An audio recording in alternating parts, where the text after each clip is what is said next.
Hello students. अपनी पिछली classes में हमने अव्यय के प्रकार देखे थे। तो हमने 3 प्रकार के अव्यय चुके थे। समय सूचक अव्यय, रीतिवाचक अव्यय और स्थानवाचक अव्यय। तो हमने देखा समय सूचक, स्थानवाचक और रीतिवाचक अव्यय।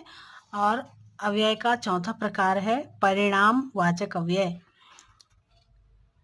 तो अव्यय दिए हुए हैं और उनके अर्थ दिए हुए हैं। किंचित, किंचित का अर्थ होता है कुछ, थोड़ा बहुत जो होता है ना, उसको कहते हैं थोड़ा सा, किंचित। तावत, तावत का अर्थ होता है उतना। प्रकामम, प्रकामम का अर्थ होता है हिंदी में अधिक। फिर है नाना, नाना प्रकार, कहते हैं ना नाना प्रकार के पकवान हमने खाए, तो इस तरह से नाना का अर्थ होता है अनेक। फिर है अलम, अलम का अर्थ होता है पर्याप्त। फिर है कृतम, कृतम मतलब बस, काफी। फिर है मनाक, मनाक का अर्थ होता है थोड़ा। फिर यावत, तावत का अर्थ होता है उतना और यावत का अर्थ होता है जितना। फिर है न्यूनम, न्यूनम का अर्थ होता है थोड़ा। किंचित अर्थात कुछ और न्यूनम अर्थात थोड़ा। सामी, सामी का अर्थ होता है आधा, आधी। ईर्षत, ईर्षत का अर्थ होता है कुछ। किंचित का भी अर्थ होता है कुछ और ईषत का अर्थ भी होता है कुछ। केवलम, केवलम तो हिंदी जैसा ही है, केवल। फिर है भृशम, भृशम का अर्थ होता है अधिकाधिक। कृतम का बस या काफी और भृशम का अधिकाधिक। फिर अत्यंतम, अत्यंतम का अर्थ होता है बहुत। पांचवा है अन्य अव्यय। अन्य अव्यय में देखिए अथ, अथ का अर्थ होता है प्रारंभ। फिर अतः, अतः का अर्थ होता है इसलिए।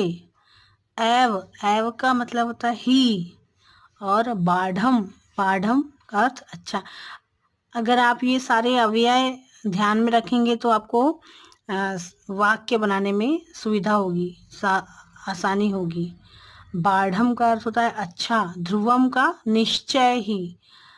तू का किंतु। और परंतु का अर्थ तो परंतु ही होता है। फिर ईव, ईव का अर्थ होता है समान। और स्वयं, स्वयं का अर्थ होता है खुद, है ना।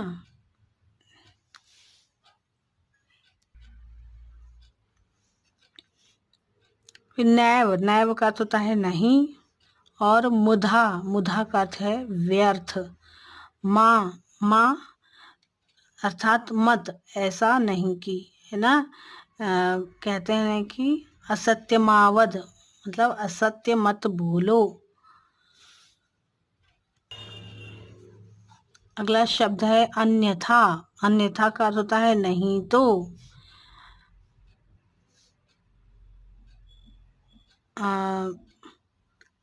जैसे कि वाक्य अगर हम बनाएं तो तुम कल आ ही जाना अन्यथा मैं चला जाऊंगा, ऐसा कहते हैं वाक्य में।